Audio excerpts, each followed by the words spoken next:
होत शेर कीर्तनी भाग्य तरी ऋणी देव ऐसा। ही कीर्तनाची मर्यादा आहे महाराज। कीर्तनामध्ये आल्यानंतर हे शरीर असं झालं पाहिजे महाराज। कीर्तनचा अंग कीर्तनचा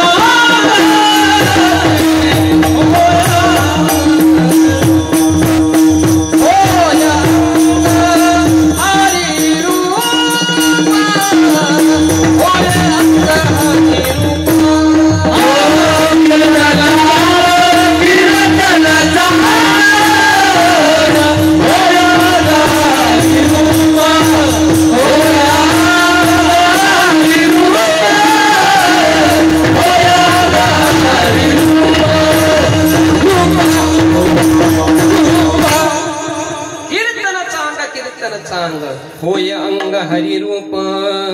इथे आल्यानंतर हा सगळं अंग काय झालं पाहिजे? हरिरूप झालं पाहिजे।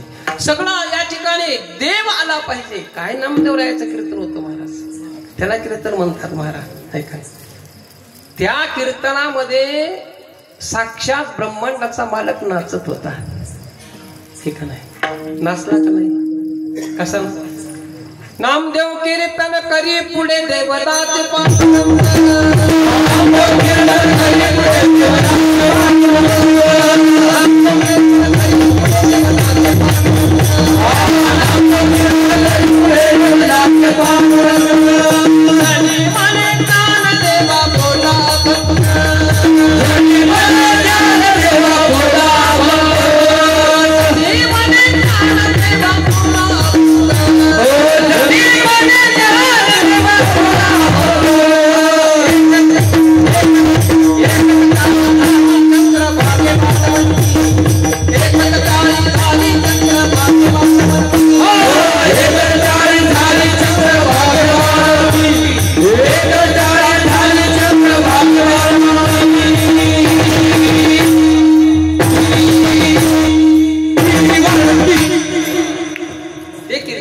ब्रह्मांडाचा मालक त्या ठिकाणी नामदेवरायाच्या कीर्तनामध्ये नाचला। बरं, नामदेवरायाचं कीर्तन म्हणजे कलई भारी का महाराज?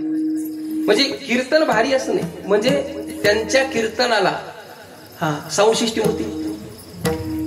साऊंड सिस्टीम होती वैपरीन भाऊ, साऊंड सिस्टीम नव्हती। मंडप होता नाही।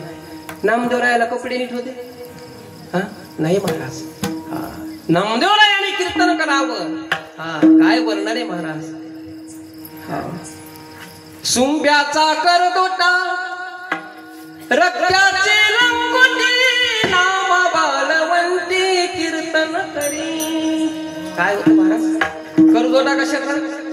सुंब्याचा करदोटा आणि रक्ताची लंगोटी नामा बालवंती कीर्तन करी। ही परिस्थिती नामदेवरायाची होती, पण तरी सुद्धा ब्रह्मांडाचा मालक त्यांच्या कीर्तनात नाचला। आमच्या कीर्तनात देव नाही नाचायचा, कीर्तनात देव नाही नाचायचा। आलंच एखादा हाणून 50-50 त्याची येऊन निघाला आणि आम्हाला मध्ये पुन्हा काय लावलीस तो बडबड बंद कर। असले काही काय असतात महाराज, ठीक आहे? म्हणून कीर्तनाची मर्यादा। म्हणून या ठिकाणी सुंदरसा आपण आयोजन निवेदन फार गोड या ठिकाणी केलेले। कीर्तन कसं असावं, ऐकणारी मंडळी सुज्ञ असावी, कीर्तनकाराची परीक्षा व्हावी आणि म्हणून गोड या ठिकाणी सर्व ऐकणारी मंडळी आहात। गोड साऊंड सिस्टीम कीर्तना करता आहे।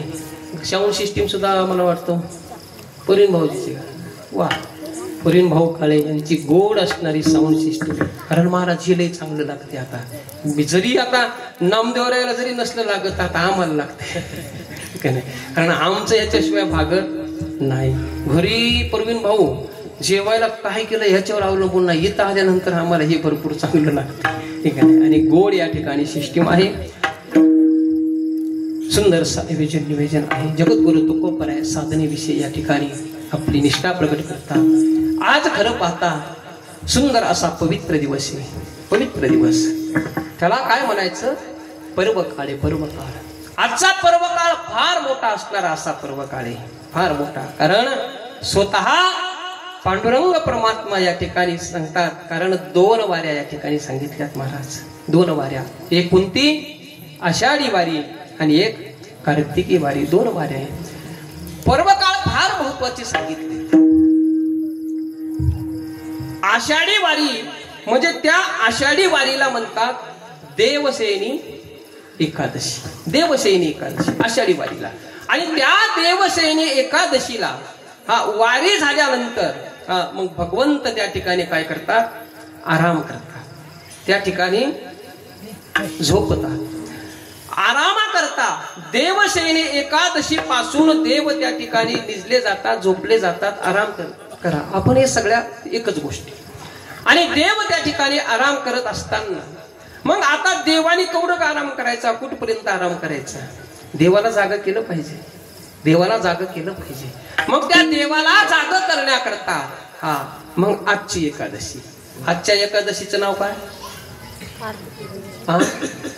कोणती? हे काहीच लोकांना माहिती आहे. तिला आषाढी म्हणतो आणि हिला कार्तिकी म्हणतो. पण ती खरी देवशयनी एकादशी आणि आजची खरी प्रबोधिनी एकादशी. प्रबोधिनी म्हणजे प्रबोधन म्हणजे जाग करणं. जसं की समाज प्रबोधन म्हणजे समाजाला जाग करणं. आणि म्हणून प्रबोधिनी एकादशीला मग भगवंताला त्या ठिकाणी जाग करावं लागतं. मग 4 महिने देवाने या ठिकाणी निद्रा केली. 4 महिने देवशयनी एकादशी पासून तर प्रबोधिनी एकादशी पर्यंत म्हणजे आजपर्यंत देव त्या ठिकाणी निद्रा करतात. आणि मग ही निद्रा चालू आहे. मग हा 4 महिने काय चालतो? चातुर्मास. चातुर्मास. आणि त्या मग चातुर्मासामध्ये रोज त्या ठिकाणी काकडा असतो.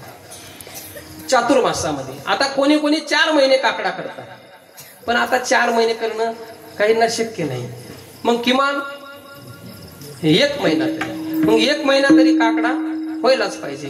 आणि वारकऱ्यांनी काकडा केलाच पाहिजे.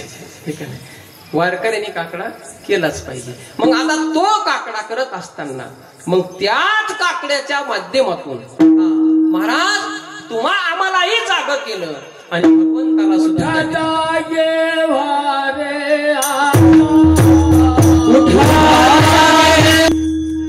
करावं लागतं. मग तुम्हा आम्हालाही त्या ठिकाणी जाग केलं आणि देवालाही सुद्धा जाग केलं. आता आपल्याला आधी देवाला जाग करायचं. आधी आपल्याला नाही जाग करायचं, आधी देव जागा झाला पाहिजे. मग सुरुवातीला त्या ठिकाणी आपण देवाला जाग करायचं. उठा पांडुरंगा प्रभात समयोपातला,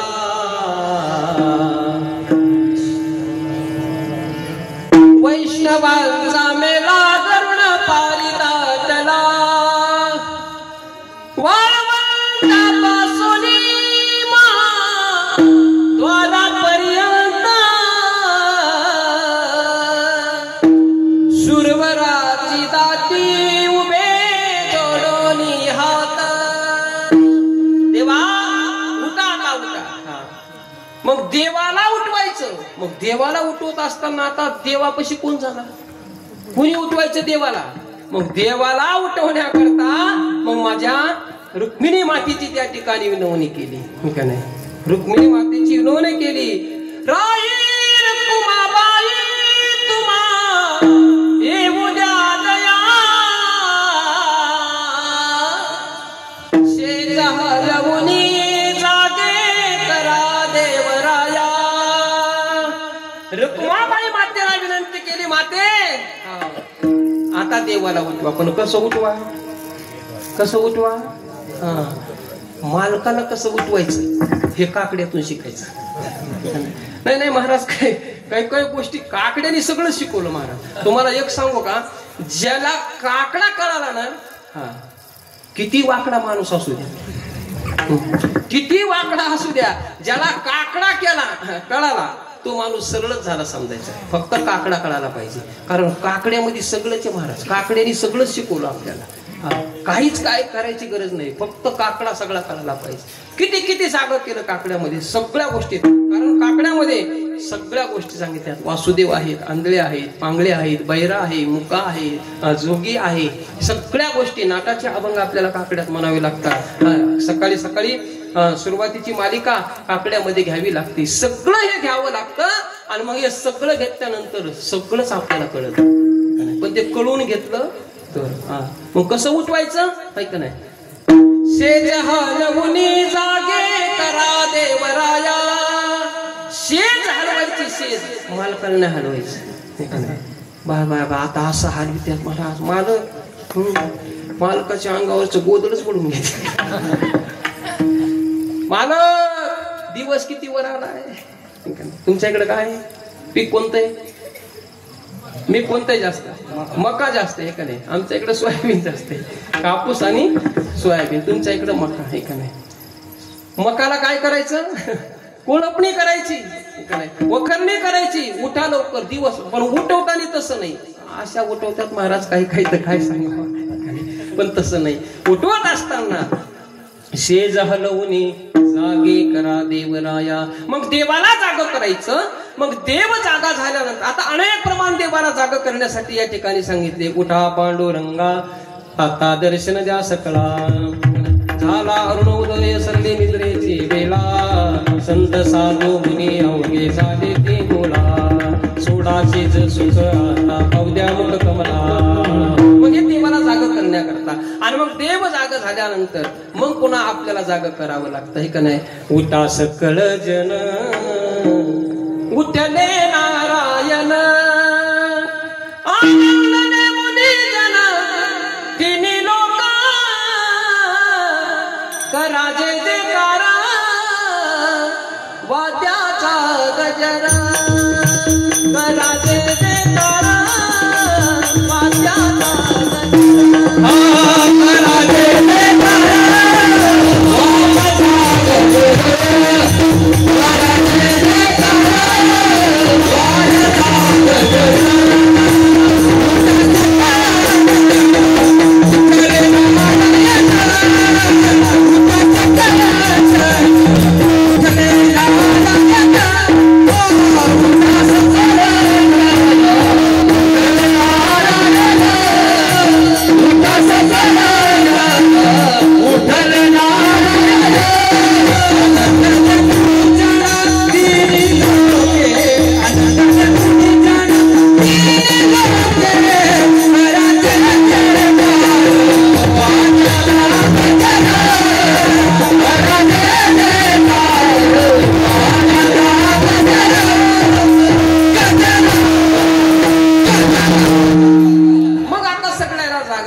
उठा सकळ जन उठले नारायण.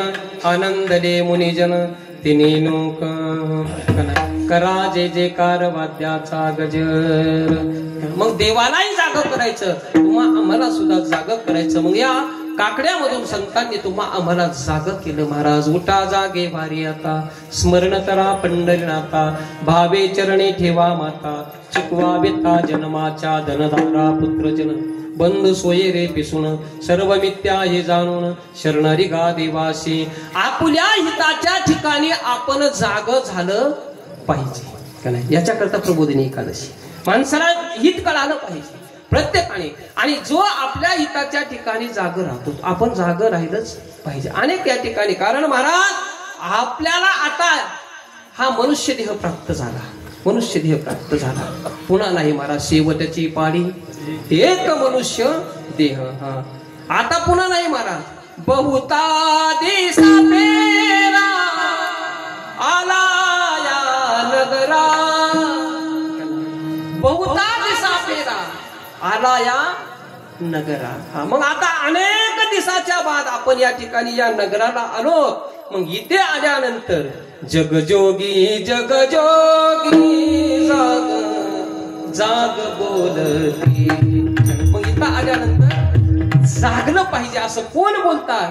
तर जगजोगी संत आपल्याला सांगतात की जाग व्हा जाग व्हा जाग व्हा. मग जाग होण्याकरता आपल्याला या ठिकाणी संतांनी वेळोवेळी या ठिकाणी उपदेश केला. आपल्या हिताच्या ठिकाणी आपण जाग व्हावं, आपलं खरं हित व्हावं याच्याकरता संतांनी आपल्याला वेळोवेळी अनेक अभंगाच्या द्वारे प्रबोधन केलं. बरोबर आहे, प्रबोधन केलं आपल्याला. आणि मग तीच प्रबोधनी एकादशी आजची आहे. आणि मग त्याच एकादशीच्या निमित्ताने मग आता जगद्गुरु तुकोबराय आजच्या अभंगाद्वारे साधना अशी प्रकट करतात. साधनेविषयीची निष्ठा या ठिकाणी अशी प्रकट करतात की 2 वाऱ्या ज्या पांडुरंगाने सांगितल्या, आषाढी कार्तिकी विसरू नका मज आणि सांग तसे गुज पांडुरंगे. पांडुरंगाने स्वतः सांगितलं की फक्त 2 वाऱ्या मला तेवढा वेळ द्या. महाराज परमार्थाकरता वेळ काढला पाहिजे. खरंय, परमार्थाकरता वेळ काढला पाहिजे. कारण व्याप्त प्रत्येकाच्या पाठीमागे, प्रत्येकाच्या पाठीमागे व्याप आहे. कारण जीवन जगत असताना आपल्याला सगळं सांभाळायचंय, सगळं सांभाळायचं. कारण इथे आल्यानंतर 4 पुरुषार्थ माणसाला कमवायचे: धर्म, अर्थ, काम आणि मोक्ष. 4 पुरुषार्थ. मग या 4 पुरुषार्थ कमवण्याकरता आहे का नाही, त्याच्याकरता आधी धर्माने वागावं लागेल. धर्माने वागून त्या ठिकाणी अर्थ कमवावा लागेल. पैसा त्या ठिकाणी कमवावाच लागतो. पैशाच्या पाठीमागे काम आणि शेवटी मोक्ष. धर्म, अर्थ, काम आणि मोक्ष. ठीक आहे. मग या गोष्टी आपण या सगळ्या सांभाळायच्या, धर्माने वागायचं, पैसा सुद्धा कमवायचा. आता बरेच लोक म्हणतात महाराज पैसा काय करायचा, पैसा काय करायचा, पैसा काय करायचा. पैशाशिवाय माणसाचं जीवन चलत नाही महाराज. पैशाशिवाय माणूस जीवन जगू शकत नाही. कारण जोपर्यंत, कारण अर्थ हा दुसरा पुरुषार्थ सांगितला. कितव्या नंबरला आहे? अर्थ हा दुसऱ्या नंबरचा पुरुषार्थ या ठिकाणी सांगितला. आणि मग पैसा जर या ठिकाणी नाही कमवला तर तो पुरुषार्थ होऊ शकत नाही. कमवावा लागतो. पण पैसा कमवत असताना महाराज तो कसाही नाही कमवायचा, कसाही नाही कमवायचा. जोडो जोडून